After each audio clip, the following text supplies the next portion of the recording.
अब आपका बाजीराव कह रहा है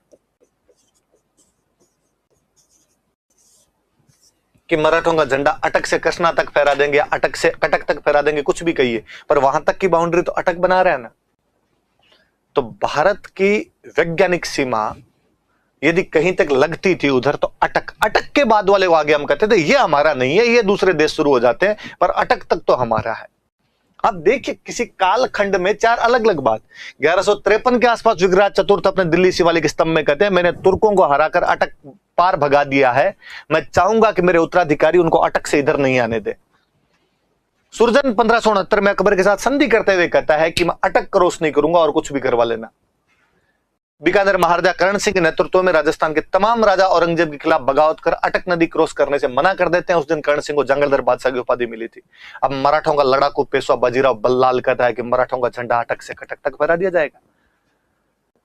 अब ये तो हिस्टोरिकल फैक्ट बताए। एक गजब की बात बताऊं, पिछले लॉकडाउन के अंदर मैं जब थोड़ा फ्री बैठा था, क्लासें इतनी नहीं हुआ करती थी, वीडियो देख रहा था, एक दिन एक शोएब अख्तर का वीडियो मेरे सामने आया। शोएब अख्तर संन्यास लेने के बाद में एक पत्रकार से बात कर रहा है, एक महिला पत्रकार है, और वो शोएब अख्तर से पूछती है कि इन दिनों आप क्या कर रहे हैं। शोएब अख्तर कहता है इन दिनों मैं एक बुक पढ़ रहा हूं। किसी राइटर का नाम लेते हैं, किसी फारसी राइटर का नाम लेता है कि वो मैं बुक पढ़ रहा हूं। वो पत्रकार वापस पूछती है कि इस बुक में क्या। उसने कहा क्या बात करते हो, उस बुक के बारे में नहीं पता, उस बुक में भविष्यवाणियां है, आगे की बातें बताई हुई है और खूब पुरानी बुक है। वो पत्रकार वापस पूछते कि है क्या भविष्यवाणियां उसमें। और अकबर कहता उसमें, शोएब अख्तर कहता उसमें सब है। तो उसके अंदर यह लिखा हुआ है कि बाबर किस प्रकार हिंदुस्तान को जीत लेगा।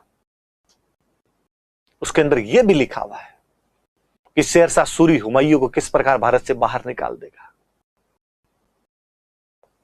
उसने कहा ये पहले उस टाइम लिख दिया था कि हाँ, उसमें यह भी लिखा हुआ है कि किस प्रकार पाकिस्तान बनेगा। उसमें तो यह भी लिखा हुआ है कि 65 के युद्ध में हम कैसे जीतेंगे। और पाकिस्तान आज भी मानता है कि 1965 में पाकिस्तान जीता था, भारत नहीं जीता था।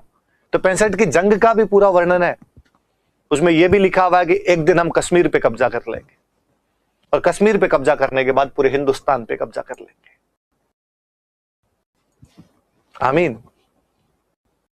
पत्रकार कहती बड़ी रोचक जानकारी है, गजवा हिंद का पूरा जिक्र है इसमें।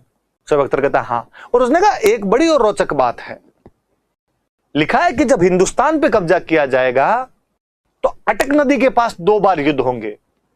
आप फिर बात पे ध्यान दीजिए, अटक नदी के पास 2 बार युद्ध होंगे। मतलब उनका भी कोई राइटर यही मान रहा था कि अटक के आगे हिंदुस्तान शुरू होता है, अटक के इधर हिंदुस्तान नहीं है। इसलिए मित्रों, जब तक अटक हिंदुस्तान में नहीं है, हिंदुस्तान नहीं है। जिस दिन अटक हमारा हिस्सा बन जाएगा, उस दिन वास्तव में भारत का सपना साकार होगा। तब हम विग्रहराज चतुर्थ, जंगलधर बादशाह कर्ण सिंह और मराठा पेशवा बाजीराव बल्लाल को श्रद्धांजलि दे पाएंगे कि केवल उनके सपने नहीं थे कि अटक से कटक तक भारत होगा, होना चाहिए। बिना सिंध के हिंद नहीं है। जब तक सिंध ना मिले तब तक हिंद की परिकल्पना पूरी हो ही नहीं पाती अपने आप के अंदर।